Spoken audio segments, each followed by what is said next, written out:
इस वीडियो में हम लोग पढ़ेंगे कंप्यूटर का ब्लॉक डायग्राम।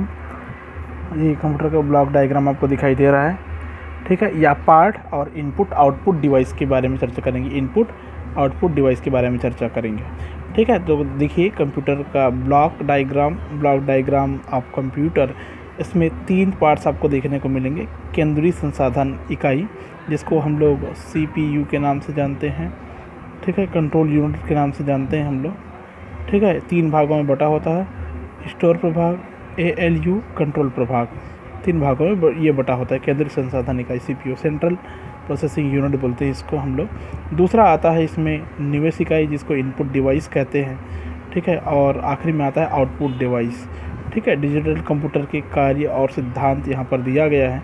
डाटा निर्देश को कंप्यूटर के अंदर भेजना, डाटा निर्देश को अस्थायी तौर पर संग्रह करना, निर्देश की क्रमानुसार प्रक्रिया करना, परिणामों को प्रदर्शित करना, सभी कार्यों का संचालन करना, कंट्रोलिंग, ये कुछ डिजिटल कंप्यूटर के कार्य है। अब थोड़ा सा डिटेल देखते हैं इसका। जैसे हमने कहा नियंत्रक इकाई के बारे में। नियंत्रक इकाई, जिसको कंट्रोल यूनिट कहते हैं, प्रमुख कार्य निर्देश का क्रियान्वयन और उसके अनुसार अन्य उपकरणों को निर्देश देना होता है। कंप्यूटर का मस्तिष्क के नाम से इसको जाना गया है। कंप्यूटर के विभिन्न प्रभागों में नियंत्रण और संपर्क बनाए रखेगा, डाटा स्थानांतरित करेगा, परिणामों का प्रस्तुतिकरण करेगा। दूसरा आता है इसमें अरिथमेटिक लॉजिकल यूनिट। यह नियंत्रक इकाई की सहायक इकाई है, नियंत्रक की सहायक इकाई है। अंकगणितीय तार्किक कार्य संपादित किए जाते हैं। इसे कंप्यूटर का कोप्रोसेसर या न्यूमेरिक कोप्रोसेसर कहते हैं, ठीक है। इसके कुछ प्रमुख कार्य है, जैसे डाटा विश्लेषण का, अंकगणितीय संक्रिया का, तार्किक प्रक्रियाओं का क्रियान्वयन का, विशेष प्रक्रियाओं को दोहराने का, परिणाम मुख्य मेमोरी में भेजने का, ठीक है। तीसरा पार्ट इसमें आता है मेमोरी इकाई। मेमोरी सेंट्रल प्रोसेसिंग यूनिट का एक अभिन्न हिस्सा होता है। यह इनपुट इकाई से प्राप्त डाटा और निर्देश को एवं आउटपुट इकाई से प्राप्त परिणामों को संग्रहित रखने में उपयोगी होता है, ठीक है। इसके मेमोरी के 2 प्रकार होते हैं, एक होता है प्राथमिक मेमोरी, दूसरा होता है द्वितीयक मेमोरी। प्राथमिक मेमोरी क्या होता है? यह मेमोरी केंद्रीय संसाधन इकाई से लगातार जुड़ी हुई रहती है। 2 प्रकार की होती है प्राथमिक मेमोरी, 5 प्रकार की प्राथमिक मेमोरी आपको दिखाई देगी। रैंडम एक्सेस मेमोरी बोलते हैं।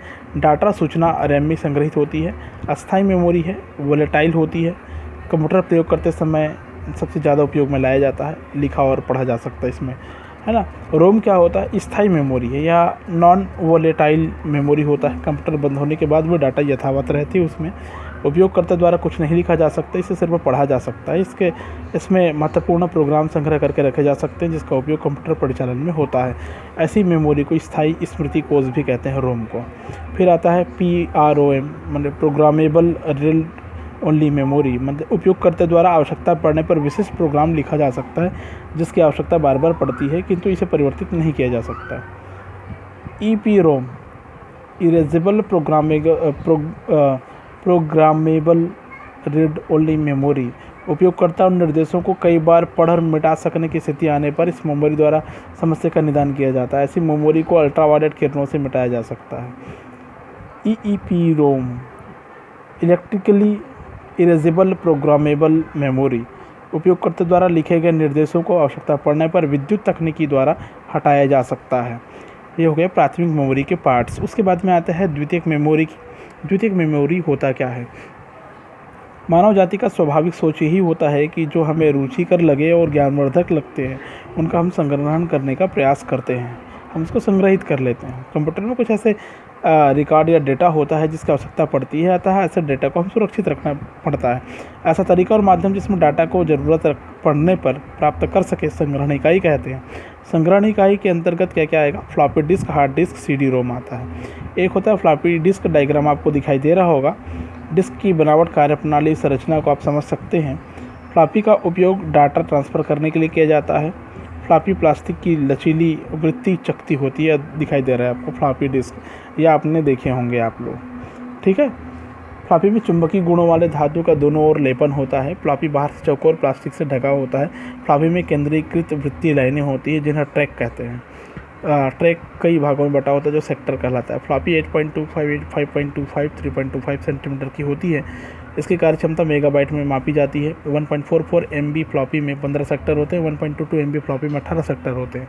हर सेक्टर में अधिकतम 512 बाइट संग्रहित की जा सकती है। 1.22 MB फ्लॉपी में 48 ट्रैक प्रति इंच होता है। 1.44 MB फ्लॉपी में 40 ट्रैक प्रति इंच होता है। प्रत्येक ट्रैक में 9 सेक्टर होते हैं। ऐसे ही हार्ड डिस्क का आता है। हार्ड डिस्क प्लेटों का समूह होता है। हार्ड डिस्क क्या होता है? कई प्लेटों का समूह होता है जिसकी संख्या 5 से 50 तक हो सकती है। हार्ड डिस्क CPU कैबिनेट के अंदर होती है। प्लेटों के बीच में कुछ अंतराल होता है और एक के ऊपर एक समानांतर क्रम में क्रमबद्ध होता है। डेटा संग्रहण के लिए सबसे ऊपर के ऊपरी सतह और सबसे नीचे वाला डिस्क की निचली सतह का उपयोग नहीं होता, बाकी बीच के पूरे का होता है। ये रिकॉर्डर लगभग 3600 चक्कर प्रति मिनट लगाते हैं। हर मिनट में 3600 चक्कर ये लगाने की क्षमता रखते हैं। हार्ड डिस्क में फ्लॉपी की तरह केंद्रीकृत रेखाएं होती है जिसकी संख्या 200 होती है। ऐसी वृत्ताकार रेखाएं ट्रैक कहलाती है। ठीक है, सबसे बाहर वाला ट्रैक को जीरो ट्रैक कहते हैं। ठीक है, एक मानक हार्ड डिस्क में 6 ट्रैक होते हैं। सतह में 50 सेक्टर और 400 ट्रैक होते हैं। प्रत्येक सेक्टर में 512 बाइट डेटा आ सकता है। हार्ड डिस्क की क्षमता आप देख सकते हैं कितने बाइट की है, यहाँ पर गिनती कर लीजिए। ठीक, कर लिए।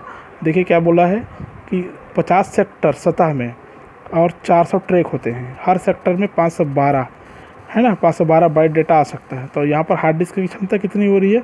10,24,000 बाइट की होती है। डेटा को हार्ड डिस्क में पढ़ना और लिखना सरल हो जाता है। हार्ड डिस्क को एक चक्कर लगाने में 1/3600 मिनट लगता है। हार्ड डिस्क में डेटा स्थानांतरित करने की गति 192 MB प्रति सेकंड तक होती है। ठीक है, समझ में आ गया। उसके बाद तीसरा आता है CD-ROM।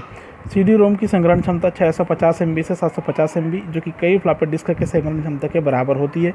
CD-ROM की आंतरिक संरचना फ्लॉपी डिस्क के समान होते हैं। ट्रैक और सेक्टर भी फ्लॉपी डिस्क के समान होते हैं।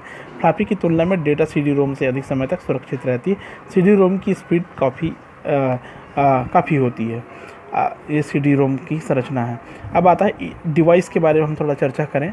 ठीक है, डिवाइस क्या होता है? एक होता है इनपुट डिवाइस। इनपुट डिवाइस का मतलब होता है वह इकाई जिसके द्वारा हम डेटा को कंप्यूटर में फीड कर सकते हैं, फीड किया जाता है, इंद्राज किया जाता है। निवेश इकाई कहलाता है, इनपुट डिवाइस कहलाता है। कुछ नाम देख सकते हैं आप, कीबोर्ड जानते ही होंगे, mouse, scanner, light pen, joystick, punch card.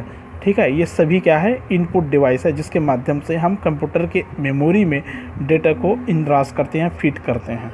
ठीक है, ऐसे ही आपको मिलेगा आउटपुट डिवाइस। वैसे ही आता है आउटपुट डिवाइस, है ना। आउटपुट डिवाइस क्या होता है? आपको पता होना चाहिए कि ऐसा उपकरण है जिसके सहायता से डेटा को प्रोसेसिंग के बाद कंप्यूटर द्वारा या तो सुरक्षित रखने का कार्य कर लिया जाता है या भेजा जाता है, या उसे प्रिंट किया जाता है, या स्क्रीन पर हम देख सकते हैं ताकि हम उसे समझ सके, उसका एनालिसिस कर सके, उसका आकलन कर सके, उसका ऑब्जर्वेशन कर सके। इसीलिए आउटपुट डिवाइस में गिनती आती है मॉनिटर और प्रिंटर की। ठीक है, मतलब हर वो सिस्टम या डिवाइस जिसके माध्यम से हम किए गए कार्य का अवलोकन कर सकते हैं, उसको प्रिंट कर सकते हैं, स्क्रीन पर देख सकते हैं।